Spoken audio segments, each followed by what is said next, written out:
Welcome to another episode of the Sports Bag Bros podcast. This is our third episode of the week. We started on Tuesday, the day after Memorial Day.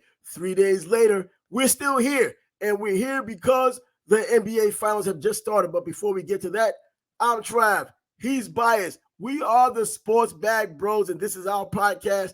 We hope that you join us because we're on Spotify, or since you're watching us now, if you got the recording for YouTube, you can see that you can subscribe to the channel. Not only that, more importantly, you can hit the like button. That way, the algorithm takes over and it shows this type of content to others. We're just sports guys, normal sports guys. We just happen to know quite a bit about the sports that we speak on, and we want to know more about the sports that you want to hear about. So when you do decide to join us or go to our comments or share this with other like-minded sports people, we could all have this all in common. Sports brings us all together. But without further ado, Bias, welcome to the show. The NBA Finals tonight. The Denver Nuggets at home. Game 1 against the Miami Heat, the 8th seed, looking to do some upsetting in the Mile High City. Yeah, episode 3.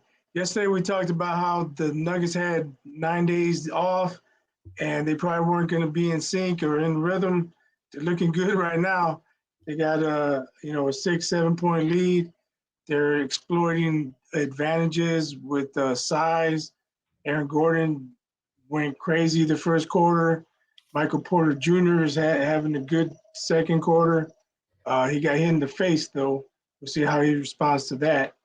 But, the Heat, they're resilient, and they're trying to keep it close. So we'll see what happens. Yeah, it's going to come down to keeping it close because if this game gets out of hand, I don't think even this scrappy team that just came from a Game 7 in Boston is going to be able to come back with all the elements against them. Not only the individual players and a better team just overall, but Miami has proven that they can beat the better team or the better team on paper. They have a lot of heart. There's no question there. They have an underrated coach and Coach Spo, and he's done excellent with that team, for the past several years. But Jimmy Butler's going to lead the way, but other players on that team do a lot of that scrappy thing too. It's not a one-man game, one-man show. But as it stands right now, 48-37, they're up by 11. So Denver's just trying to get out of the gate fast. They've done it before, and I hope this isn't one of those they do it again because I want the Heat to at least make this interesting. They're favored to lose. They were 9-point underdogs. Do something interesting. I think they can do that, but it may be too little too late this early. And if I'm saying that, that means this is probably going to be a blowout. We'll see. There's still 4 minutes and change left in the quarter. And if they can keep it within 10 or 12, they give themselves a shot in the second half. If they break down to finish this quarter and they go down 15, 16, 17, 18, whatever, they just dug a huge hole for themselves. And it'll be very difficult for them to come back from that far. And right now, Jokic is not even in his usual form, being the leader of that team, scoring-wise and presence-wise and whatnot. But he doesn't have to be. In fact, in one of his interviews, he was asked if he's the best player on the team. And you know what? As humbly as anyone could say, like a lot of these European players, he was like, sometimes I am, sometimes I'm not. And it's true. Sometimes he is. Very true. Another players step up. Jamal Murray proved it. Yeah, I'm not sure he even took a shot in the first quarter. Like I said, Aaron Gordon was taking advantage of Vincent, and they were slicing and dicing the Heat's defense. Jokic didn't have to shoot. No. The guys were handling business. Yep, and once again, the better team is out there. We know that, and the elements of the Mile High Stadium or Mile High City, it's the thin air, trying to run with the thin air and all of that comes with the difficulty. But that 10 games being off should have been something that slowed them down, if nothing else at all. The Heat was supposed to compound that rust by doing something and keeping it close early. That's not the case right now. What happens when these adjustments are made at halftime and the Heat are still down? At the moment, it was 11 points. It might be more now since I've last seen it. And they can't get it together. Do you just blow off this game and look forward to the second game, or do you blow off 2 games and just hope you can salvage something at home? Well, I wouldn't say you blow it off, but mentally you got to say, okay, that was just one game. But you have to go back and look at the film. If you make adjustments and those adjustments don't work, obviously you have to come up with new adjustments. Yeah. I mean, you can't do the same thing and expect to win. But this is a gritty, grinded out team. I mean, yeah, but with game 2 not being until Sunday, they have 2 days instead of just 1 day yeah. to prepare. So, that'll give them a little bit of extra time to come up with a game plan, a little more extra time to rest, and maybe it goes in their favor for game 2.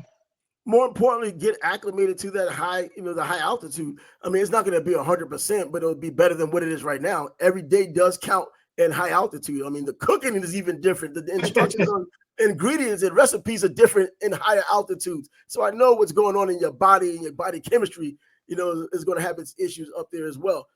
I mean, right now, Denver's doing what are they doing what they're supposed to do? Because the big break was the reason why it was supposed to be closer, or the reason why, at least in the beginning, Miami should have had some type of advantage.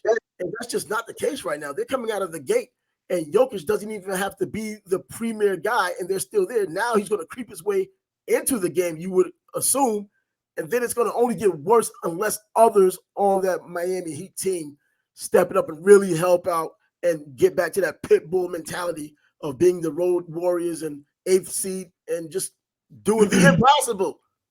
Yeah, I mean, the Nuggets came out really focused and sharp, and I did not expect that at all.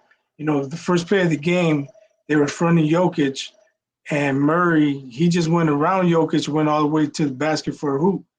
Like, hey, I don't care what you're doing, we're coming out to play. I think that sent a message. And I didn't expect them to come out firing on all cylinders, and not like they're firing on all cylinders like they were against the Lakers in game 1, where Jokic had a triple-double at the half, and they had 20 points or whatever. But they're exploiting mismatches, and that's what the NBA is about. You find a mismatch and you take advantage. But the one thing about the NBA also, I think the majority of teams, if a player is given an opportunity or if a player gets hot at the right time, I think almost any player in the NBA, since it's the highest level of basketball on the planet, when any player gets hot, especially at this level in a championship game where primarily the entire team are quality players, one guy could get hot and just a guy you never heard of can just drop 30 points, 40 points on a given night. Yeah, you never know. Especially the role players for the home team, they're more likely to have a big game than role players for the road team. So that's why I was looking at KCP, Michael Porter Jr. Yeah. Yeah, and having dogs out there, man. That's it. I mean, you know what? You don't look at Denver and say they got dogs out there. You look at Miami and you say they have dogs out there. You know what I'm saying? And I don't think it's a slight against their overall talent. It's just that they have that junkyard dog mentality. I mean, how many times do you see the 8th seed go this far and win or even be competitive, for the long term? So I think that's where that comes from. You look at them as dogs. You don't look at Denver. You look at them as prima donnas, even though they really aren't prima donnas. They're just the elite team. I think Jamal Murray's got a lot of dog in him too, though. Yeah, that's true. But he set the tone. He set the tone right off the first play of the game, and he's telling his boys, "Hey, they're not coming in here and winning game 1 against us." And I guess he's keeping his word, because right now, as I'm seeing it, with 2:17 remaining in the second quarter, 52-40, a 12-point lead, and it's getting closer to halftime. Does the lead get bigger or does it shrink? Yeah, it's danger time right now. They got to keep it close. Yeah, they got to keep it close. I think they need to be within 7 or 8 by the time halftime comes to make it a little bit more interesting. If this game gets up to 12 and 15 by halftime, it can only get worse, I believe. Because if there is any rust, if this is an example of Denver having rust, when the adjustments are made and the halftime comes and they kind of get their sea legs because they've been off for so long, it can get brutal. It can get brutal. It seems like that's what it's possible. We'll see. But I mean, you never know. They were firing on all cylinders, and the Lakers came back on. Yeah, that's true too. They made a close game when it looked like it was over. You know what? These playoffs all together, you just can't really pinpoint anything, because the Lakers look like, they played so tough in Denver. They almost, they lost 1 game by 6. They lost 1 game by 5. So you figured when they get home, that home field advantage, home court advantage overall should be the reason why. Even if they win by 1, it's still a win. And they can't pull it off. They get swept. You know what I mean? You're always thinking that this is going to be, there's no way they're going to lose this. and they got swept. Just like I thought there was no way Boston was going to beat Miami with everything on the line in Boston. And look what happens. And not to mention all those stories about before the game started. The Miami Heat have already bought their tickets to Denver. You know, like burning the ships, like the old Warriors burned the ships before they went to invade a country to show that we're here to die and take over. I thought it was kind of funny, you know, the Celtics were bringing back the old Red Sox players that came back on the Yankees, and you know they tried to recreate history on the basketball court this time. Yeah, didn't work. You know, I don't like Boston anyway. I'm a Bulls. I never liked Bird, Cornbread, none of them dudes. So screw Boston. I'm a Knicks fan, so I do know I respect the hell out of Bird. Period. You know. Respect. But when he's playing your team and he's shooting the lights out on you, it's kind of like the Steph Curry effect. You like that guy, except when he's playing your team. But you know that Boston game, man. I thought it was a foregone conclusion. The odds makers thought the same thing. I mean, I think the Squares and the Sharps were on the same page for that one, and everybody got burned. Yeah, you know, and going back to that Boston series, if anybody deserved to get fired out of all these NBA coaches, I think Mazzulla deserved to get fired. You know what? And they brought him back. Confidence, right? You know, but 1 year. It was 1 year. You know what I mean? It was a tumultuous beginning to the year. He comes in, you know, he gets them to that point, and they lose to an 8th seed. I keep saying this 8th seed, but once you are going into the NBA Finals on probably any team sport, and you're an 8th seed, once you get past that first round and you win, I think the seeding doesn't matter anymore because you've proven that you belong there and you've proven that you either have gotten hot at the right time or you have that style that's going to give people fits. And this is what Miami's showing right now. I mean, it's a lot like in hockey right now. The Florida Panthers are doing the same thing as an 8th seed. They knocked off the Boston Bruins, who had this ridiculous record, setting all kinds of records. They got them out of there. It's just a bizarre world of sports. Yeah, Boston's having a rough week. And I'm glad. You know, as a Yankees fan, I don't mind. A Yankees and Knicks fan, a Rangers fan, I don't mind seeing Boston having not a bad week. A bad existence is good enough for me. Good enough for me. Hear that. So yeah, but it looks like Miami's in trouble going to the half. Yeah, it looked like, wow. Yeah, so that's that number right there. 17 isn't good. 17 isn't a good number. And I saw a bet on DraftKings I thought looked good. It was plus 700. Heat plus 8.5. Jimmy 40 plus points, rebounds, and assists. Caleb Martin 15 points. Duncan Robinson 1 3-pointer, and Bam 8 rebounds. Like there's nothing crazy, right? That sounded good. But I don't think I'm gonna come anywhere close to hitting that. Nah, but Jokic already has 10 assists in the first half. He got you know, I've listened to people speak about him, and sometimes it has nothing to do with basketball because they just don't like him just because. And they talk about he doesn't play defense. Man, the things that he does out there, it just brings the team together anyway. If he's going to be a little lax on defense, it opens up opportunities for everybody else to just put the hustle in. It's not that he doesn't put the hustle in. I don't think he has the real athleticism, pure athleticism to keep up most of the time, but he more than makes up with it with IQ, a lot like Luka. Yeah, and you know they say he doesn't play defense, but I don't see teams putting him in the pick and roll play after play after play. Nope. You know, being a Bulls fan, I see a lot of Nikola Vucevic. Oh, yeah. That guy, turnstile. Yeah. He don't play defense. He can't play defense. And Jokic is not Vuce. He's much better than. So if you want to see somebody who doesn't play defense, watch a Bulls game when Vuce is playing. But Vuce was good down in Orlando, but he was expendable. He was a triple-double machine, but he didn't play defense that well. You know what I mean? But either way, man, I mean, Jokic, to even put him in the same sentence of a guy like that, I mean, he's an elite player. He's a 2-time MVP. He probably should have had a 3rd MVP, but who's going to give a doggone if they win the championship? He's going to probably get the MVP of the NBA Finals, and that's more important than anything. Yeah, I mean, the MVP voting is kind of a joke nowadays. Like, they give it to somebody just because whoever won it before, oh, he's won it too many times. But did he deserve it? I mean, there's a lot of years Jordan should have won. There's years LeBron should have won. They Yeah. both should have more. Kobe. The two MVPs that Nash got, come on, he didn't deserve either one of those. You didn't think he deserved neither one? I didn't think he deserved the second one. Nah, I don't think he deserved either one. But he was a hell of a player, man. I really like watching. I'm not saying he wasn't a hell of a player or he didn't ball or put up numbers, but what did he do when it counted? Yeah, we got a lot of guys in that boat right there. When it counts, they just can't get the job done. They disappear, or even when they show up, it's like empty stats. I just think like most people who really know basketball, you look like Nash is not the MVP of the league. Come on.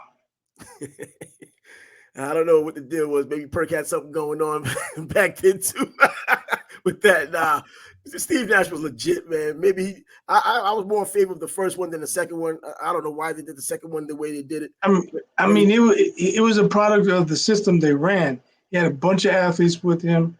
Ran the break, found the open guys. I mean, a lot of people could have done that. You put Jason Kidd in that same offense. He's not going to do the same thing? Come on. So, well, we'll just keep an eye on this NBA Finals right now. And it's at halftime right now. The score is 59-42. The Denver Nuggets at home after 10 days of rest aren't showing any signs of rust, and they have a nice 17-point lead. And it looks like it's pretty bleak for Miami, but going by the history of this Miami team and the defensive mindset of a Pat Riley team, I can see them fighting back, but there just might be too much firepower right now. I don't see this Denver team relaxing in the second half. I see them getting their sea legs if they haven't shown it right now. Jokic has 10 assists in the first half as a center. It can only get worse. I hope it doesn't, but it doesn't look very well. If the Heat don't make a run with 6 minutes left in the third quarter and they're still down 15-17, or if the lead's even extended, Spoelstra should think about resting his main players. For the second, for the second game. I hate to tell anyone to give up. Everything's on the line. Yeah, but I'm saying, because of the altitude and everything, save some energy. That's true. Yep, and we'll just keep up with that game as we move forward with our sports conversation. The Sports Bag Bros podcast coming at you. We're on Spotify. You can go to the description. You'll see it there when you get the link. I'll leave a link for our Spotify download if that's something you want to listen to while you're on your long ride or even your long workout. If you want to hear this diatribe about the NBA right now, you might not have to listen to just this, because we're going to move on and talk about your boy Purdue coming back. He's coming back. My man said, hey, this NBA thing ain't for me just right now. I got a senior year left. Let me use this. Zach Edey. Yeah, I think, I don't fault him for throwing his name in the hat, seeing what kind of feedback he gets, but I'm pretty sure the feedback he got wasn't very positive. There aren't very many roster spots for a big guy with slow feet who can't defend and doesn't have range on his jumper or even have a jumper. I mean, he's deadly in the paint, but in college he's bigger than the man guarding him, usually by at least 5, 6, 7 inches sometimes. Yeah, the NBA just has too many athletes that can, even if they're shorter than you, I mean, they're more than making up for it and getting after you. And, I mean, what changes with him at all between now and next year if he still has NBA aspirations, which is probably the case? I think he's a second rounder, man. Yeah, I saw his projection. He's projected to be like the 44th or 45th best prospect, something like that. But yeah, unless he develops some type of crazy athleticism that he doesn't currently have, I just don't see it. Nah, too slow feet, man. You can't have slow feet in the NBA. I mean, look, James Harden can't even play defense, and it's not because he has slow feet. He's just lazy, I think. Even though there are people who are experts that tell you that, no, watch James Harden. You have to really slow the film down and watch him play defense.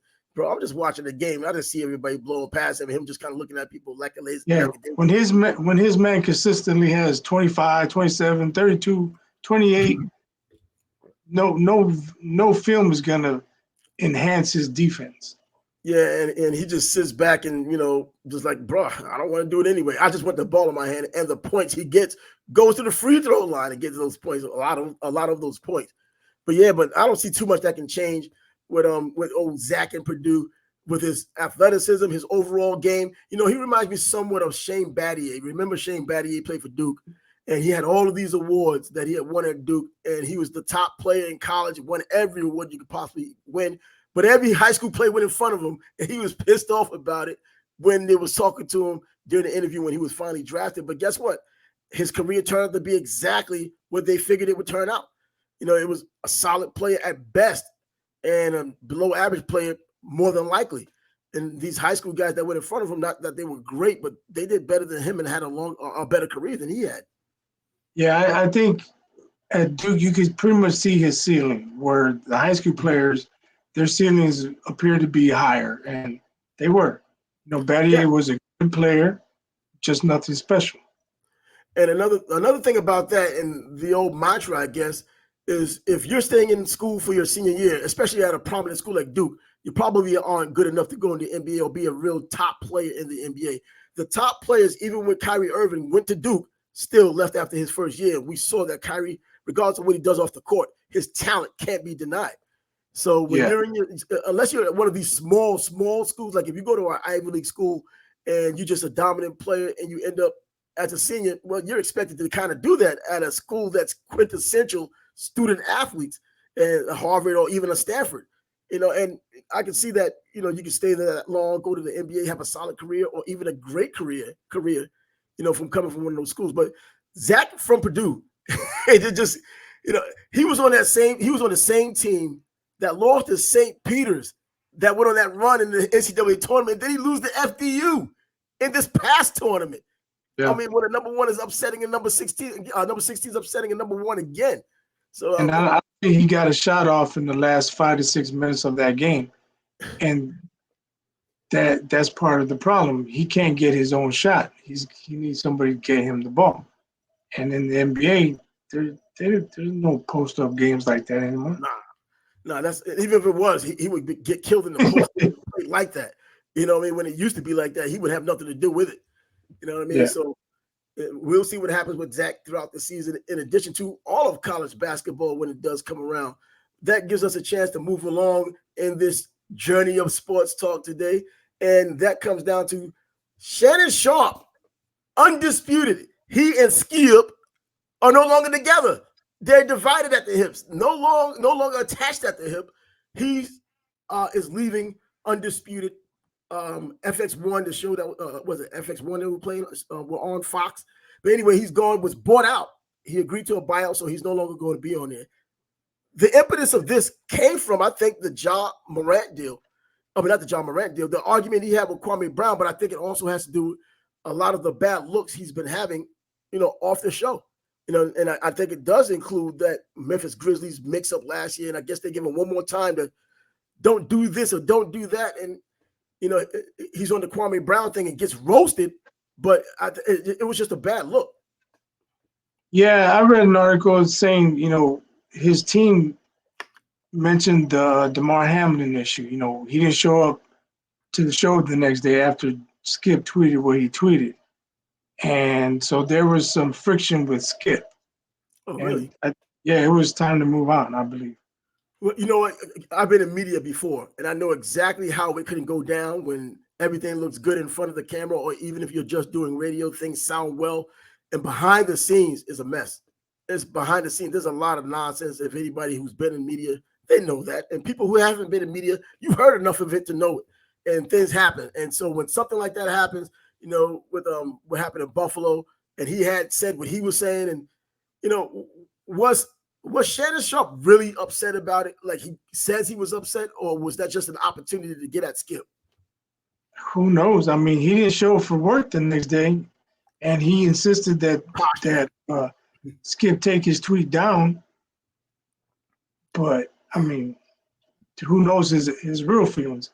But that article also talked about him wanting equal power as to the topics they're going to talk about, which insinuates that Skip is the one who picks all of the topics.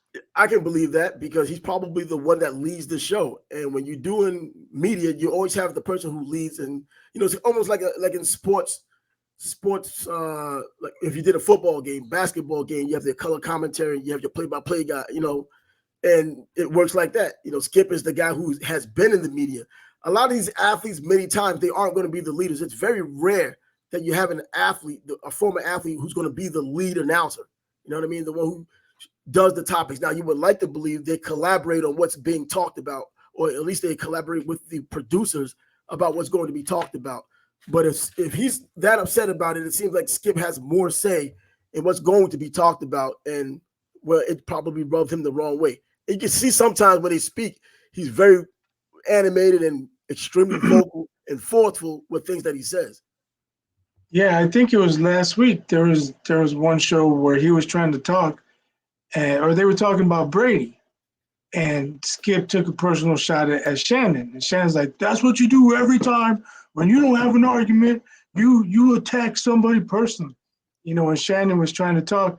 Skip was interrupting him. He's like, "Can you let me speak?" So yeah, it gets violent. No, there's there. Yeah, it gets violent too. And people. A lot of these people are a lot like they are when you see them on the television or hear them on the radio. If it's someone you don't like on the television, chances are in person you're probably not going to like them. You know what I mean? I would say the same thing. If you didn't like me on the radio, you probably wasn't going to like me in person. But the thing about it, I wasn't one of these try to keep it real people. I just said what I saw or said what I thought within reason most times. And if you didn't like it because you were delusional, that was your problem. If you felt I was delusional, make your case. You know what I mean? But I think Skip, they got a lot bigger audience, and they get a lot. They talk about the topics that's going to get you more than upset about sports. So I think that has something to do with it as well. I don't know. And then I think Shannon probably has something in the works. He has his podcast that does well, and he'll be all right. Oh, bro, I wouldn't compare with Skip, but we'll see. That's exactly what it's been these days. In this day and age of social media, where you don't have to be beholden to these large networks anymore. Back in the day, if it was Clear Channel, you were stuck to Clear Channel. If you weren't in the Clear Channel network, you were pretty much no one.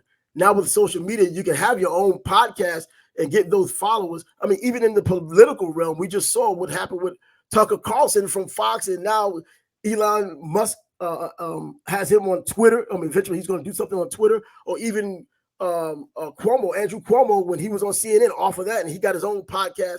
Probably not as big an audience, but it's not that far away because the ratings weren't that great at CNN anyway. But that's what people can do now. When they leave, whatever, if you got a great enough following, a rabid enough following, like a Howard Stern, you can just start your own thing and make even more of the pie, have a lot more freedom of what you want to say within those, the FCC rules. But, it's all yours, and you don't have to acquiesce to too much of anything. Right. And, with him and his background, he can get some very solid guests. Oh, easily. On his podcast. So, like I say, he'll be all right. Oh, yeah. He's a Hall of Famer. And he's a nice vocal person. Sometimes I know that some people don't like the way he speaks. I got I met Shannon before when he came here to Jacksonville, when he was on CBS, and the Jags had a game, and he was doing I think he was down here that Wednesday. They were doing a little thing in front of the Jag statue, the little feel-good stories they give you on Sunday. And he was doing that, and he kept doing take after take after take after take. And then he did something in the locker room where he did take after take. And he started hitting himself over it. I'm like, wow, just sitting like, amazing. You can't get that line, huh? But anyways, yeah, he could get guys. He knows guys not just in basketball, football, but basketball and all sports. He's spoken on all sports. I don't agree with Kwame Brown when he thinks that because you haven't played in the NBA, you cannot speak on basketball. But at the same time, I can agree with there's certain things that you can't just completely dismiss a former first-round pick or an NBA player because of one thing or another. You can't dismiss what he's thinking and think your opinion is better, regardless of what you did as a Hall of Fame football player. Right, like we talked about the other day.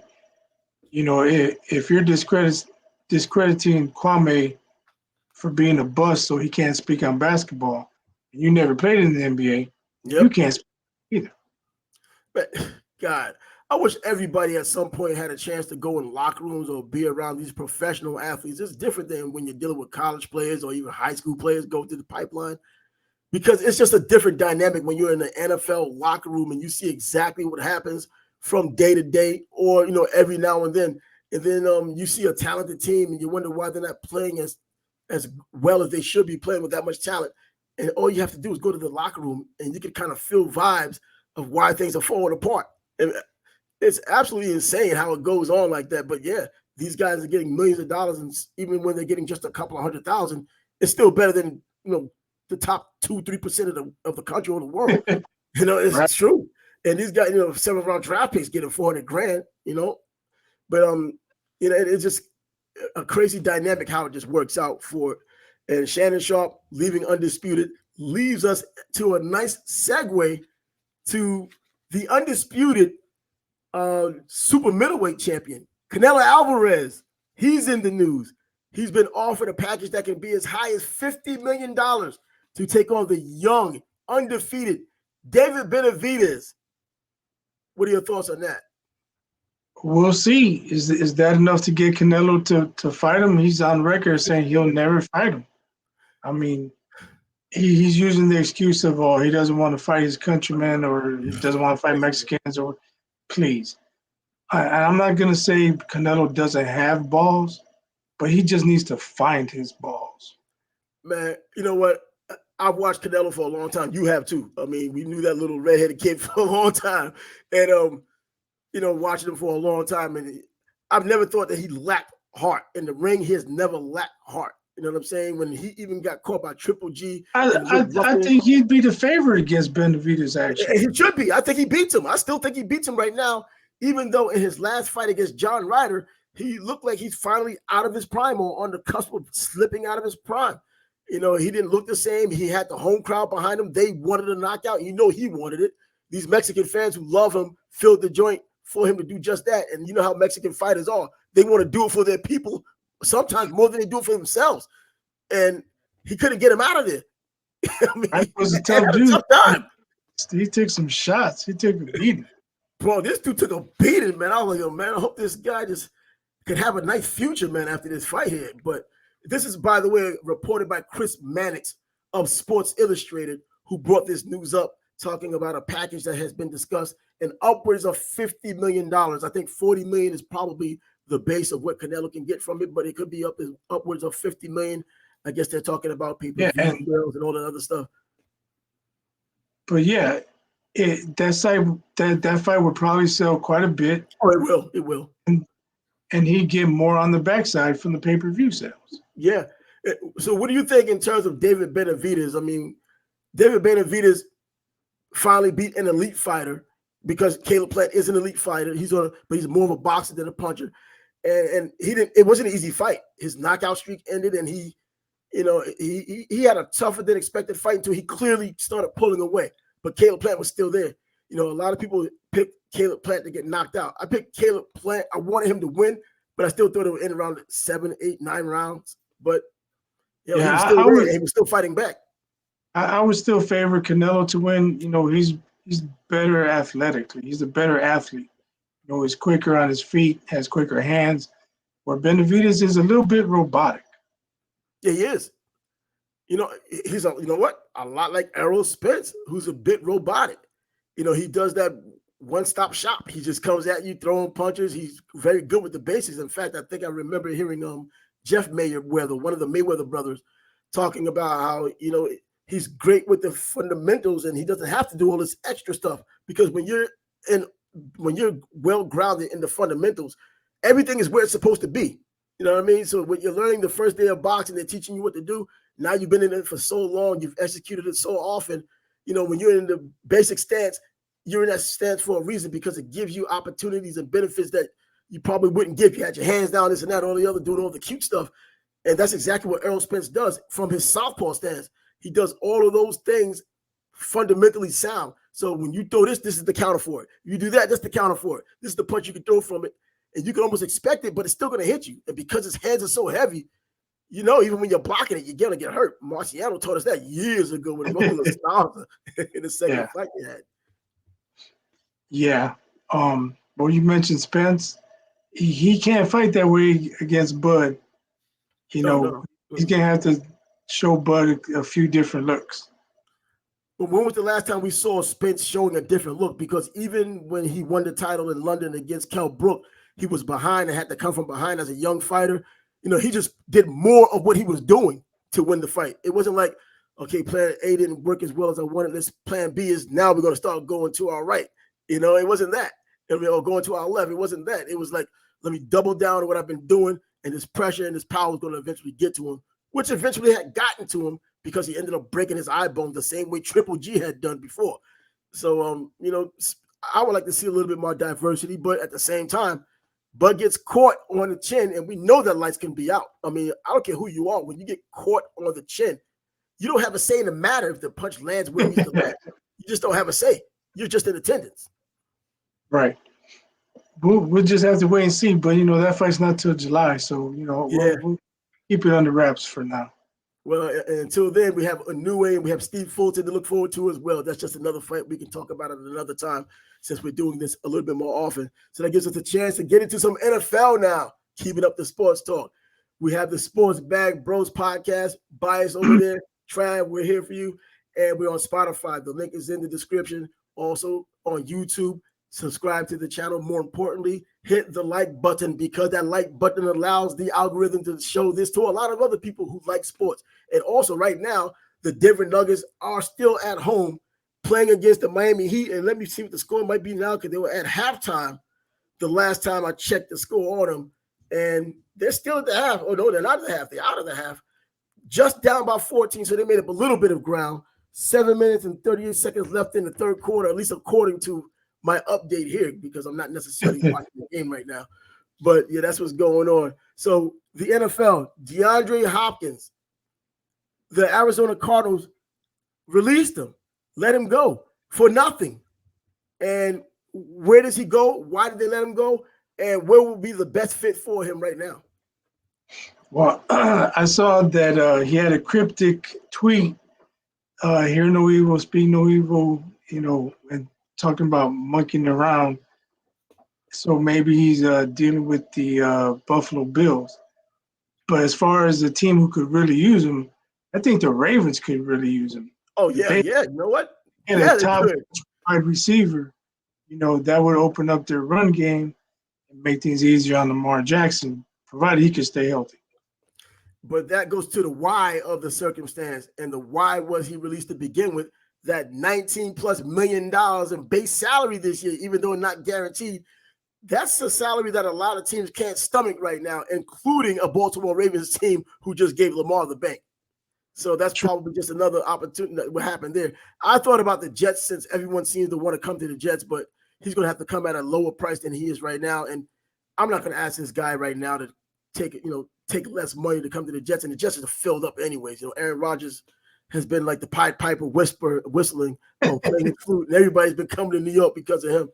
And defensively they have an opportunity. But I also think that DeAndre Hopkins has had problems with Kyle Murray because I think, leaving out the door, he was talking about the selfishness. Now, those little things like we were talking about with Jimmy Butler yesterday when he left the 76ers and these little not so subtle messages. At least our locker room is quiet now. At least they're saying things like that out the door.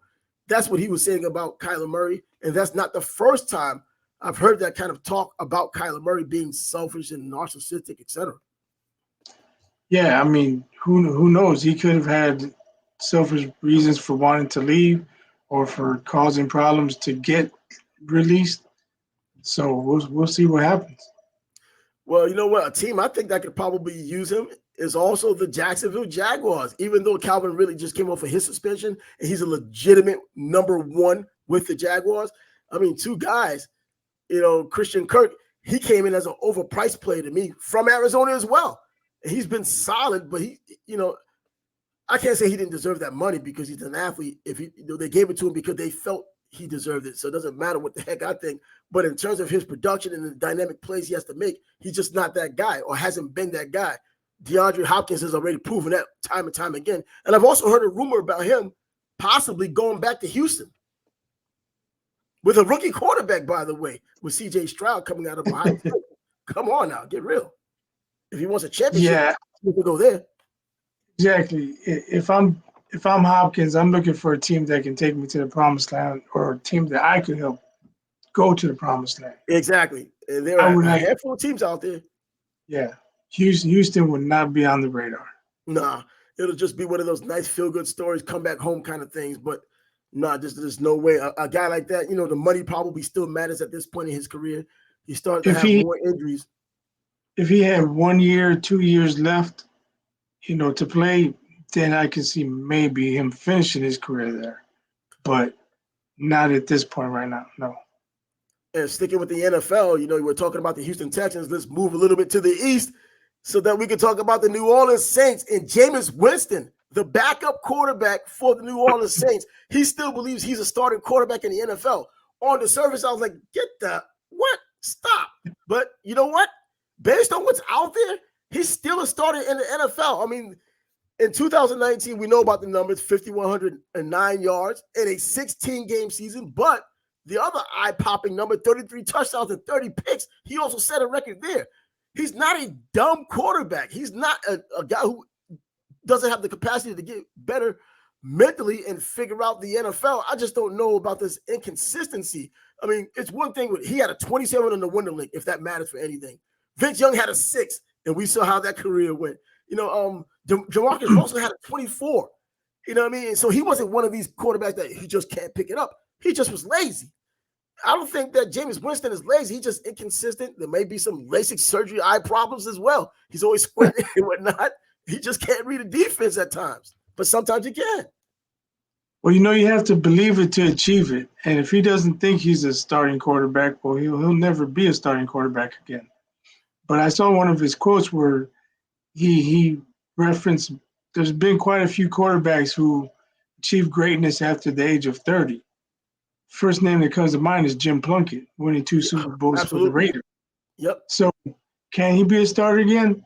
There's some trash quarterbacks out there, So. Oh, my God. Beep, throw them all in there. I mean, there's a Zach Wilson for the Jets. I mean, I'm still looking at him. He's saying he's going to give Brett Favre hell. How? Throw a Bible at him? Come on. There's no way. Seriously, Zach Wilson should not have gone in the first round to begin with. And this isn't just revisionist history. I didn't see him as that kind of player to begin with, let alone to get picked as early as he did. But those are my Jets, and they've been doing that to me since time. Yeah. And Jameis, he's 29, so yeah, he still has some years to play if he can find the right situation. And you mentioned laziness, or there's an X factor that we can't put our finger on as to why he hasn't been successful. If you can get that corrected, taken care of, and be focused, right situation, maybe he can be really successful. Yeah, I remember when he came out of college and when John Gruden was on the sidelines, not as a coach, but he was one of these guys that everybody looked at as the quarterback guru. And he said at that time that Jameis Winston was the smartest quarterback he's ever dealt with, because he used to do his pre-draft thing when he speaks to the quarterback, get on the chalkboard, let them do what they do and question them. And he was like, this is the sharpest dude I've ever dealt with. And I thought that he would be that greater quarterback when he came out. I wanted him to go number 1 in front of Marcus Mariota, who was a solid player, but I thought he was one of those products of the Oregon running Oregon offense, like a lot of this run pass option stuff. But neither one of them have done well. But if you had to point out someone who's done at least something, I guess Jameis Winston's the guy. They both haven't been impressive at all. They both haven't won anything of consequence or substance. But we can still wait around for both. But I think Jameis Winston probably has a better chance of leading a team in terms of being the starter, not leading them anywhere, but being a starter on another team somewhere. Right. And who did the Saints pick up? Derek Carr? Yeah, Derek Carr. That's who I wanted for the Jets. I wanted Derek Carr over Aaron Rodgers because I think the defense is good enough to at least have a solid quarterback, because he's a fringe top 10 quarterback. But when you have a good defense, as the Ravens proved back in 2000, as the Tennessee Titans have proven, I mean, they didn't win a Super Bowl, but they proved that they could do something with it years ago with that tough defense. If you have a good defense and a quarterback that's serviceable or decent, you can make some things happen. And but Brett Favre is there. I mean, not Brett Favre, but Aaron Rodgers is there in New York now. And well, whatever. That's all I can say about that. One of my really good friends, he's a Raiders fan. And so on Sundays, we'll usually watch the 12 o'clock Bears game, and then we'll watch the 3:30 Raiders game. Mm-hmm. And he's done with Derek Carr. And, I watched Derek Carr. he had one good season, then he got injured, and then he had some very inconsistent seasons. Look good one week, look bad the next week. So who knows? If Derek Carr puts together a few bad weeks, maybe Jameis becomes the starter in New Orleans. Yeah, probably so. But in Oakland, they haven't really had a hold on anything as a quarterback spot or anything offensively for years now. They get these ridiculously fast wide receivers, which they've known for, and these guys either drop balls or they don't have a quarterback to get them the ball with any consistency. The running game is okay, then it's not. The Raiders have been one of those teams that's just been pretty much stuck. Defensively, they get better. Offensively, they do okay, but then they always get either injuries or they just lose their way along the way, and they don't go as far as they probably should go. But we'll see how the season opens up. We will get a chance to talk about a lot of NFL football as camps are now going to be opened up next month. We're in June right now. Next month, NFL camps are going to start up at the end of the month. And with that said, college football is doing a lot of the same thing, and the SEC will play 8 conference games starting in 2024 when Oklahoma and Texas come to the SEC. And in addition to that, they're going to get rid of their division. So it's going to be a free-for-all, a battle royal of SEC teams and seeing who's going to get to the championship now that they're going to extend the playoff system. Yeah, it's going to be interesting. I'm sure there's going to be complaints about schedules. This team's going to have to play a tougher schedule than that team. There's going to be some unhappy coaches and fan bases. But you know what? In the SEC, they always pride themselves on having the tough conference and the tough schedules. And that's their little out when they talk about when they're playing the poor sisters of the poor and blind. They say, well, we got to play those because our schedules in the conference are so tough. So just give us that.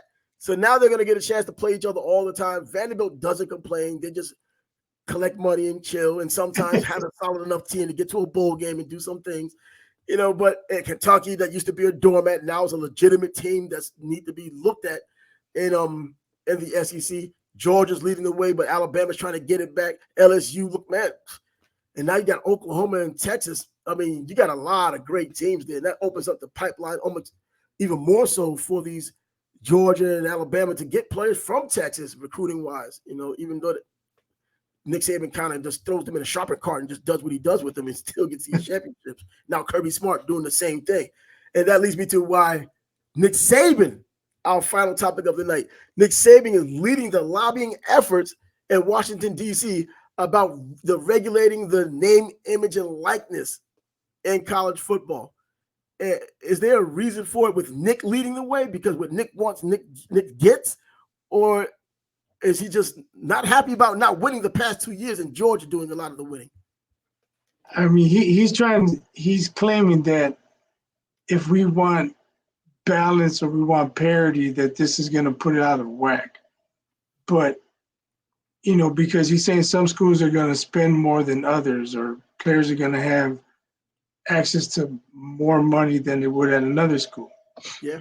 But every high school prospect doesn't always pan out.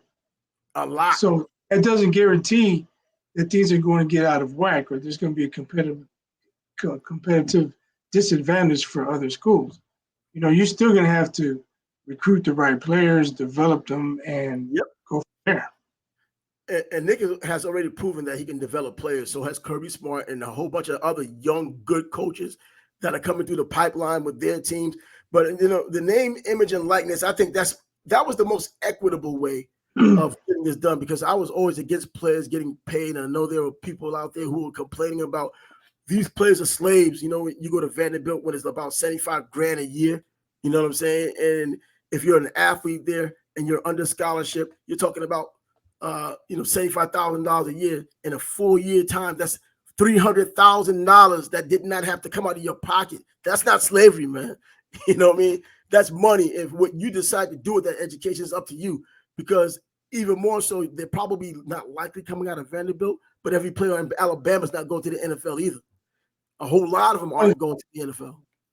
When they can start regulating coaches' salaries, then maybe you can start regulating NIL. Until that day, you should just shut his mouth. Yes, because how many times does a coach sit in the living room of a player and tell their parents to their face, I'm going to take care of your boy for the next 4 years he's here. If he redshirts 5 years, And then the next year they're out the door going to the bigger contract. This player's stuck there dealing with a new coach coming in which he may or may not fit his system, just doesn't feel comfortable, but he's stuck. You know what I mean? So I like it the way it is, the transfer portal included, even though it's changed the complete dynamic. But this name, image, and likeness is nothing more than all of the things that used to that did happen in college football under the table for decades. Exactly. You know what I mean? Eric Dickerson with the big cash bag wasn't from LSU, it wasn't from SMU, it's from someone else. And he went to SMU because of the bigger offer. You know what I mean? So this has been going on forever. Under the table, sideways, buying people's trailers, buying them cars, giving them jobs, all of that stuff, man. Come on. I thought it would be more so in basketball than football, but it happened to be football is where all eyes are on them. And these teams are back. Look what I forgot what it Rashida, the one who's out there in Arizona now, Arizona State. He went to Miami first, and then he ends up going to Florida. They had like an $11 million deal for this guy, unproven. They couldn't deliver it, so he's like, I'm out. You know, these are nothing but glorified free agents now anyway, coming out of high school. But you know what? Like you said, the coaches are getting their money and doing what they want and saying what they want and then moving on to the greatest passion afterwards, lying to a bunch of kids. Let these kids get their money. This is at least equitable. At least we don't have to worry about if the kicker's getting paid as much as the starting quarterback. Because if you know how to market yourself and you're playing on the right team and you're in the right area, make as much as you could possibly make within legal parameters, and that's it. If you're just a fan favorite who's the third string person and you're making a whole lot of money from it, more power to you. Yeah, sometimes you might just have the right last name, or your name could be the same as a local business, and that local business will take care of you. What was that cat that's out there in Nebraska? The coldest, bro. Come on, you can't play like that.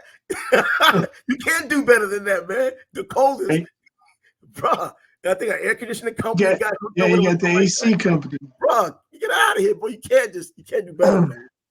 So anyway, that brings us to the end of this episode. I want to touch on the pitch clock. Oh yeah, the pitch clock. Hey, you know what? Let's talk about that pitch clock. Max Scherzer doesn't like the pitch clock. You know, Mad Max, come on, 3 Cy Youngs and you're complaining about a pitch clock. What's the problem? You know why? You know what happened? Yeah. No, the catcher made the third out of the inning. And the rule is no matter what, the TV gets 2 minutes between innings, the pitcher gets 8 warm-up pitches. Well, because the catcher made the third out, he had to go put on his equipment or whatever. Scherzer didn't get his 8 pitches. So he's complaining about that. To the ref, the umpire. And so he went to the umpire, and the umpire, he said, oh, they get mad at me if I don't enforce the 2-minute rule. I'm sorry, you got to get out there and pitch.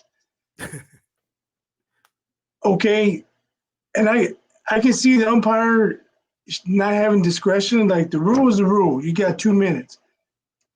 I'm sure if you went to Little League games or you seen other baseball games, whenever the catcher makes the third out of the inning, somebody from the dugout comes out with a mask and the catcher's glove, and they warm up the catcher. Yeah. Why can't they do that? You know, what happens if the center fielder gets thrown out at the plate or the right fielder gets thrown out at third base? Oh, he's got to dust himself off, find his glove, and he's not in right field before it's time to pitch. Man, get out of here with that, man. Get somebody out there with a glove, warm up, and stop whining. And that's what it is right now, a whole bunch of whining, man. I mean, I don't know, man. They're talking about the integrity of the game and all this other nonsense. When a solution just like that simple, have somebody out there, save yourself some time. You know, come on, man. This is a 3-time. It's not even an idea I came up with. It's something I've seen throughout my years of watching baseball. You know what? I never even thought about it like that. I have not. I'll be honest about it. And I watched so much baseball. I never just, thought about when the catcher is out and, you have somebody out there helping, getting him out there, getting him back together so he could be in position to, to get the warm-up pitches and everything else. But I saw the video, but I didn't hear the audio of Max Scherzer, going to the umpire and putting his hands up and all that other stuff. But that's baseball now. You know what? And it makes the game shorter because I know people were getting a little upset about games lasting so long into the midnight and kids can't stay up and watch the game. You're losing your fan base. And baseball right now is trying to get back the fan base, especially the young players who couldn't watch these games at 11 o'clock at night because school's the next day, that kind of thing. especially on the East Coast. I mean, I feel for you guys on the East Coast. Yeah, if a game starts at 8 o'clock, it's not going to. In the old days, it wouldn't end until after 11 o'clock. I mean, look at Monday Night Football was the same thing. I mean, the Monday Night Football just started at 9. Bro, it was like 1 o'clock by the time, when the game ended, man. We had 1 o'clock, 12:30, 1 o'clock by the time the game was over. And I remember growing up, my dad sending me to bed. I'm like, but it's only the third quarter. It's like, it's time for your bed. Go to bed. You're in the Central Time Zone, so you got an extra hour. You know what I mean? I've always thought the Central Time Zone was the best time zone, because even when I went to school in the Central Time Zone in Alabama, I liked it best. I mean, because you get the best of both worlds. The NFL, the Monday Night Football went up at about 11 o'clock or so. You know what I mean? So, and completely different than what I was used to in the Eastern Time Zone. But the Mountain Time Zone, I just can't stand. I was out there, can't stand it, bro. Come on. I had people call me up, when they were heading to school, and it's like still dark outside where I'm at. Like, oh my God, I can't do this. I got to get back over to the East. But anyway, we're going to shut this down right now. This third episode has now come to an end. If you want to check out the link, you can catch out the Sports Bag Bros podcast on Spotify. The link is going to be in the description. Bias and I going in our diatribes. Hopefully you sign up for what we're doing. That way that we can have the conversation with you and others. It's always good to have an audience. It's always good to have more than 1, 2, 3, or 50 opinions. Let's go ahead and try to do that. So if you find us on YouTube, where you should be right now, if you're watching us, make sure you hit the subscribe button. Make sure you also like, because the algorithm is our friend when you do that. Once again, Spotify, download it. I'll put it in the link. And hopefully you join us again very soon, because we'll be back next week, hopefully getting those 4 days in of sports talk. So there's a lot of more basketball to go. Hopefully next week is a lot more basketball to go, not just ending next week. But until then, Bias, any final words? Just leave some comments, give us some feedback, tell us what you want us to talk about. Find us on Facebook, Sports Bag Bros. And as Trav mentioned, we're on Spotify. You don't have to look at our ugly mugs if you don't want to. Yeah, you just listen to us. Listen to us. You're getting sleepy. So for Bias, for Trav, Sports Bag Bros podcast is signing off tonight. Later.